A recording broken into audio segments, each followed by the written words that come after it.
Jakarta, Indonesia. Before the Amazing Race Canada Heroes Edition premiered earlier this month, members from the 10 new teams were asked what foreign capital they hope to visit. Not one person mentioned Jakarta, just as supervising producer Mark Lysakowski had hoped. Competitors from the Amazing Race Canada Heroes Edition found it challenging to get around in Jakarta. Mark O'Neill, the Canadian press, "When we do international shows," says the native of Welland, ONT, "we are always looking for a fish out of water experience. These waters, however, were a world away."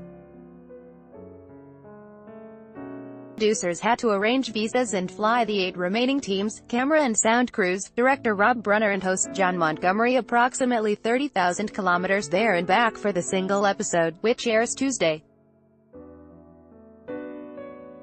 These international turnarounds take place over just a couple of days, with much of that time, more than 40 hours in this instance, both ways, spent in the air. The time difference from Toronto to Jakarta is 11 hours, in case any of the participants still thought they knew what day it was.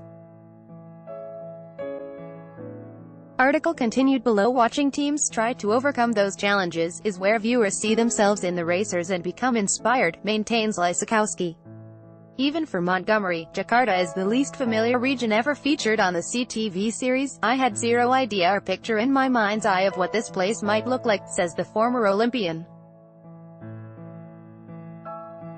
"I really didn't expect the tall, glass skyscrapers that are everywhere, and the prolific shopping malls, which makes sense now that I've been here because the heat is stifling. The city seems less defined by the usual big city boundaries.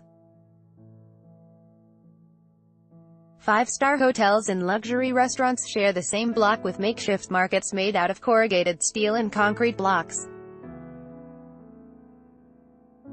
What Canada is to lakes, Indonesia is to islands, with more than 13,000, many volcanic, dotting the Pacific Ring of Fire.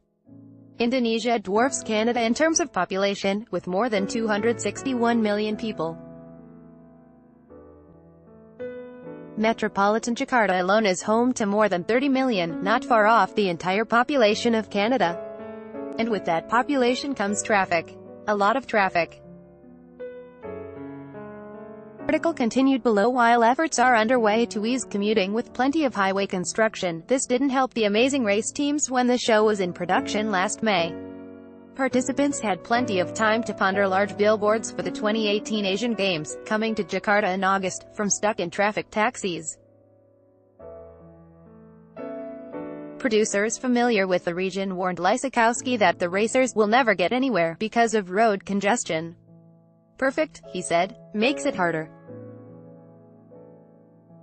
You can win or lose this show in a taxi." To add to the disorientation, cars and scooters drive on the opposite side of how traffic flows in Canada, throwing participants well outside their comfort zone is Lysakowski's specialty.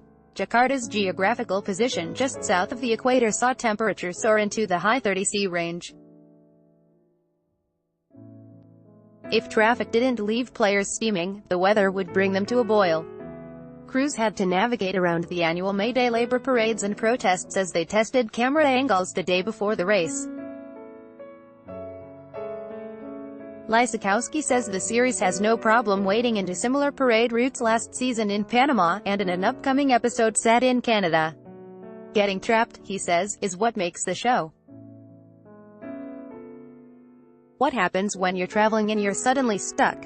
Who can best figure out their world?" Tuesday's telecast will also find racers washing large cobra snakes by hand, and carrying armfuls of spiky, stinky durian fruit across a planking into a cargo ship.